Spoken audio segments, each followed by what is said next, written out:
Merci Madame la Présidente. Madame la Ministre, Monsieur le Président de la Commission, Monsieur le rapporteur général, chers collègues, allons à l'essentiel.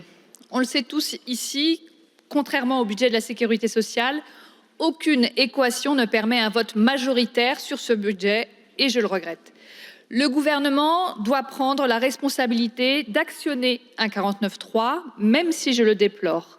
Bien entendu, les propositions parlementaires doivent figurer dans la copie proposée par le gouvernement au titre de ce 49.3. C'est donc une copie négociée à laquelle il nous faut parvenir très vite, de façon à ce qu'enfin la France dispose de ce budget pour 2026.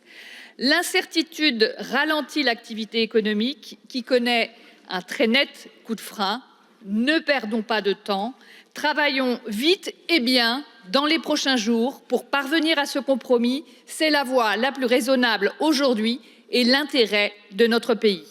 Naturellement, nous avons tous des priorités et j'en ai moi-même plusieurs clairement définies. Sur les recettes, je reste vigilante sur 2 points. D'une part, la justice fiscale, notamment à travers la taxation des holdings patrimoniales, et d'autre part, le recentrage des niches fiscales, comme le crédit d'impôt recherche.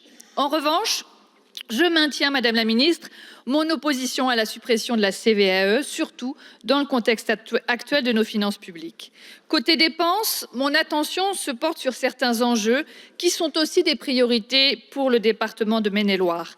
Le financement des universités, le respect des engagements envers les chambres de commerce et d'industrie et les chambres des métiers et de l'artisanat, les moyens pour les mesures agricoles et viticoles, la préservation des crédits dédiés à l'insertion par l'activité économique, aux missions locales et à l'économie sociale et solidaire. Je considère, chers collègues, qu'il s'agit d'un investissement social qu'il nous faut absolument tenir, d'autant plus qu'il est efficace. La transition écologique doit également rester une priorité budgétaire, notamment via les crédits consacrés à MaPrimeRénov' et au Fonds vert. Essayons de faire en sorte aussi que l'exercice de compromis que nous menons laborieusement depuis plusieurs mois soit utile pour demain.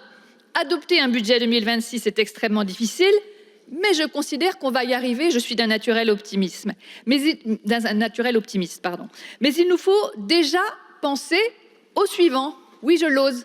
À 2027, qui devra être adopté en pleine campagne électorale présidentielle, un contexte encore plus tendu. À partir de l'expérience de cette année, construisons une pratique, une méthode, car vous le savez, la loi spéciale ne suffit pas. On ne peut pas laisser la France 1 mois, 2 mois, 6 mois dans un no man's land budgétaire. La responsabilité qui est la nôtre est de dépasser les intérêts particuliers et ceux des partis politiques. C'est l'intérêt de la France qui doit nous guider.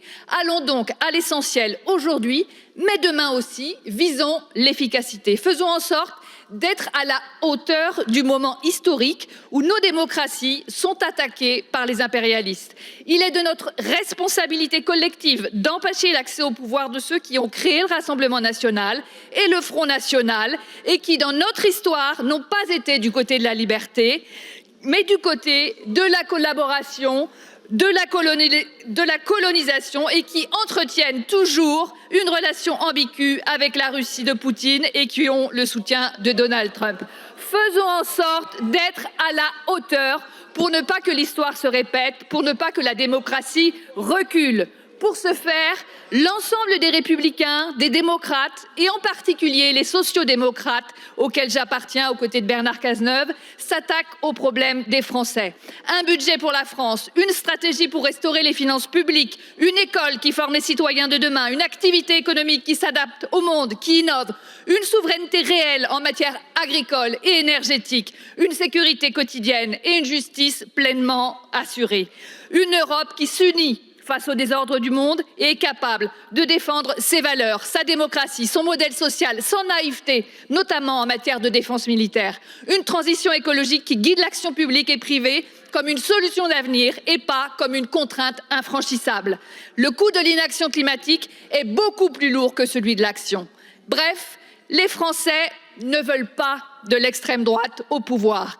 Ils veulent des perspectives, un avenir, une stratégie pour réussir et ainsi une espérance retrouvée. Soyons à la hauteur de l'histoire. Merci.